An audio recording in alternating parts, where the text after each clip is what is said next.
ছাত্র জনতার উপর গুলি চালানোর প্রতিবাদে এবং অন্যান্য দাবিতে সন্ধ্যায় কয়েক জেলায় বিক্ষোভ মিছিল করেছে বৈষম্য বিরোধী ছাত্র আন্দোলন। বরিশালে মোমবাতি প্রজ্বলন করে মিছিল করেছে বৈষম্য বিরোধী ছাত্র আন্দোলনের শিক্ষার্থীরা।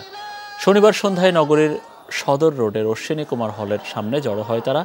এ সময় জাতীয় সঙ্গীত ও দেশাত্মবোধক গান পরিবেশন করা হয়। পরে মিছিল নিয়ে কেন্দ্রীয় শহীদ মিনারে অবস্থান নেয় শিক্ষার্থীরা।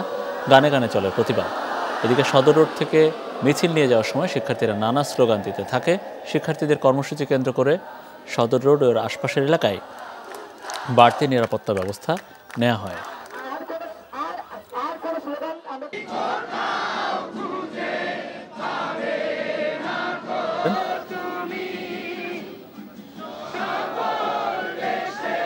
রংপুর কেন্দ্রীয় শহীদ মিনারে শিক্ষার্থীদের সাথে একাত্মতা ঘোষণা করেন সাংস্কৃতিক কর্মীরা।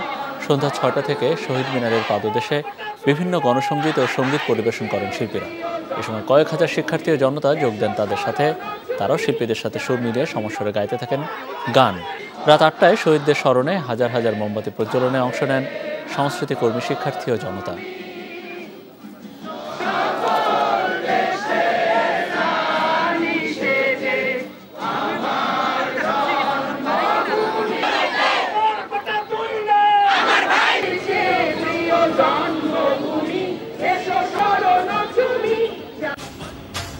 পটুয়াখালীতে শিক্ষার্থীরা বিক্ষোভ মিছিল করে। শনিবার বিকেল 5:45টার দিকে শহরের ঝাউবাগান এলাকা থেকে খণ্ড খণ্ডভাবে শিক্ষার্থীরা কেন্দ্রীয় শহীদ মিনারে জড়ো হয়।